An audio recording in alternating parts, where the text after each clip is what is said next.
بسم اللہ الرحمن الرحیم۔ السلام علیکم عزیز طلباء، جماعت ہشتم کے اس ویڈیو لیکچر میں میں آپ کو خوش آمدید کہتی ہوں اور امید کرتی ہوں کہ آپ سب خیریت سے ہوں گے۔ اس ویڈیو میں آپ کو کہانی کرواؤں گی، جیسا کرو گے ویسا بھرو گے۔ یہ ہمارے پاس کہانی کا نتیجہ ہے۔ اس نتیجے کے مطابق کہانی میں نے آپ کو کروانی ہے۔ کہانی کروانے سے پہلے میں آپ کو کہانی کی تعریف بتاتی ہوں کہ کہانی کسے کہتے ہیں۔ کہانی کا مطلب ہے قصہ یا واقعہ۔ کہانی گزرے ہوئے زمانے کا حصہ ہوتی ہے۔ کہانیاں دو طرح کی ہوتی ہیں، سچی یا فرضی۔ سچی سے مراد کہ وہ حقیقت پر مبنی ہوتی ہیں، ماضی میں ایسا کوئی واقعہ حقیقی طور پر گزرا ہوتا ہے۔ جیسا کہ ہم شیخ عبد القادر جیلانی کی کہانی لکھتے ہیں تو یہ ایک سچی کہانی ہے، یہ ماضی میں یہ واقعہ ہو چکا ہے۔ اور فرضی کہانی جو کہ ہم فرض کرتے ہیں، اخلاقی سبق دینے کے لیے، اخلاقی سبق سکھانے کے لیے فرض کرتے ہیں۔ کہانیاں دلچسپ ہونے کے علاوہ سبق آموز بھی ہوتی ہیں۔ ہر کہانی سے کوئی نہ کوئی اخلاقی سبق حاصل ہوتا ہے۔ مطلب کہانی کا مقصد یہ ہے کہ ہم اس سے اخلاقی سبق حاصل کرتے ہیں۔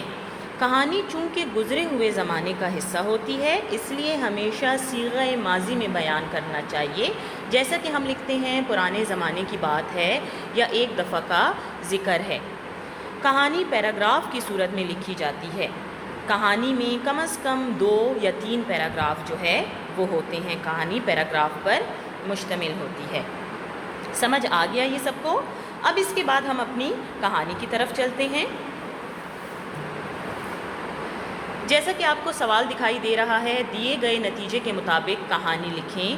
آپ کو امتحان میں بھی ایسے ہی سوال دیا جاتا ہے، آپ کو نتیجہ دیا جاتا ہے، اس نتیجے کے مطابق آپ نے کہانی تحریر کرنی ہوتی ہے۔ جیسے کہ یہاں میرے پاس نتیجہ لکھا ہوا ہے، جیسا کرو گے ویسا بھرو گے۔ اس نتیجے پر بہت سی کہانیاں ہم لکھ سکتے ہیں۔ اس نتیجے پر ہمارے پاس کچھوا اور بچھو والی کہانی ہے، سارس اور لومڑی والی کہانی ہے۔ یہاں پر جو میں آپ کو کہانی کروا رہی ہوں وہ سوداگر اور دکاندار ہے۔ سوال لکھنے کے بعد، نتیجہ لکھنے کے بعد ہم نے کہانی کا ٹاپک لکھنا ہوتا ہے، عنوان لکھنا ہوتا ہے، اور یہ بہت ضروری ہے۔ ٹھیک ہے، ہمارے پاس عنوان ہے سوداگر اور دکاندار۔ اب دیکھیں پہلا پیراگراف شروع ہوتا ہے، یہاں سے میں نے اس میں 1 فنگر گیپ دیا ہوا ہے۔ پرانے زمانے کی بات ہے، کسی شہر میں ایک سوداگر رہتا تھا۔ ایک بار اسے تجارت کی غرض سے کسی دوسرے ملک جانا پڑا۔ اس کے پاس 5 سیر سونا تھا۔ وہ پریشان تھا کہ اسے کہاں محفوظ کرے۔ اتفاق سے اسی شہر میں اس کا ایک دکاندار دوست تھا۔ سوداگر وہ سونا ایک صندوقچے میں بند کر کے اپنے دوست کے پاس لے گیا اور اسے کہا، میں کچھ عرصہ کے لیے ملک سے باہر جا رہا ہوں، آپ یہ سونا بطور امانت اپنے پاس رکھ لیں۔ اس کام سے فارغ ہو کر سوداگر اپنے سفر پر روانہ ہو گیا۔ 4-5 ماہ بعد سوداگر وطن واپس آیا۔ وہ اپنا سونا لینے کے لیے دکاندار کے پاس گیا، لیکن اس دوران دکاندار کی نیت بدل چکی تھی۔ الیگ سلیگ کے بعد جب سوداگر نے اپنی امانت واپس مانگی تو دکاندار نے چہرے پر ایک مصنوعی قسم کی افسردگی طاری کر لی اور اظہار افسوس کرتے ہوئے کہنے لگا کہ وہ سونا تو چوہے کھا گئے ہیں اور میں بے حد شرمندہ ہوں کہ آپ کی قیمتی امانت میرے گھر میں محفوظ نہ رہ سکی، لیکن ظاہر ہے اس میں میرا کوئی قصور نہیں۔ اس نے جھوٹی قسمیں کھا کر سوداگر کو یقین دلانے کی کوشش کی کہ وہ بالکل سچ کہہ رہا ہے۔ بیچارہ سوداگر یہ سن کر خاموش ہو گیا اور خالی ہاتھ واپس چلا گیا، مگر وہ سمجھ گیا تھا کہ دکاندار نے اس کے ساتھ دھوکہ کیا ہے۔ وہ دل ہی دل میں دکاندار سے بدلہ لینے کی تجویز سوچنے لگا۔ یہاں پر ہمارا پہلا پیراگراف ختم ہو چکا ہے۔ ہم دوسرا پیراگراف شروع کریں گے۔ جیسا کہ پہلے پیراگراف میں نے 1 فنگر گیپ دیا تھا، آپ کو اسی طرح دکھائی دے رہا ہوگا کہ دوسرے پیراگراف میں بھی میں نے 1 فنگر گیپ دیا ہے۔ چند ہی دن گزرے ہوں گے کہ سوداگر کے ذہن میں ایک ترکیب آئی۔ اس نے دکاندار کو بیوی بچوں سمیت اپنے ہاں کھانے پر بلایا۔ کھانے کے دوران اس نے آنکھ بچا کر سوداگر کے چھوٹے لڑکے کو کہیں چھپا دیا۔ دکاندار جب کھانے سے فارغ ہوا تو چھوٹا لڑکا غائب تھا۔ ادھر ادھر بہت تلاش کیا مگر لڑکے کا کہیں پتہ نہ چلا۔ آخر سوداگر نے دکاندار کو بتایا کہ اس کے لڑکے کو ابھی ابھی ایک چیل اٹھا کر لے جا رہی تھی۔ دکاندار نے حیران ہو کر کہا کہ کبھی چیل بھی اتنے بڑے بچے کو اٹھا کر لے جا سکتی ہے؟ آپ کیسی ناممکن بات کہہ رہی ہیں؟ اس پر سوداگر نے کہا، جس ملک میں چوہے 5 سیر سونا کھا جاتے ہیں وہاں چیلیں بھی بچوں کو اٹھا کر لے جا سکتی ہیں۔ یہ سن کر دکاندار شرم سے پانی پانی ہو گیا۔ وہ سوداگر کا اشارہ سمجھ چکا تھا، چنانچہ اس نے سوداگر سے اپنے کیے کی معافی مانگی اور اس کا سونا واپس کر دیا۔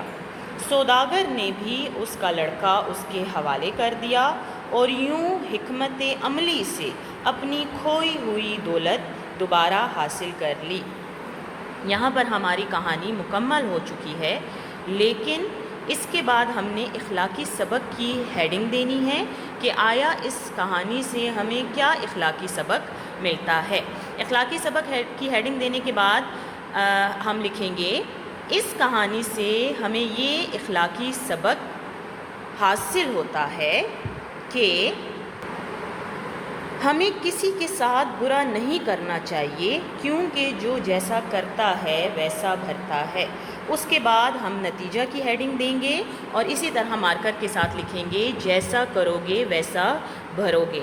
شروع میں کہانی کے سٹارٹ میں شروع میں عنوان لکھنا بہت ضروری ہوتا ہے، ٹاپک لکھنا بہت ضروری ہوتا ہے، اور اسی طرح کہانی کے ختم ہونے پر نتیجہ لکھنا جو ہے وہ بھی لازمی ہوتا ہے۔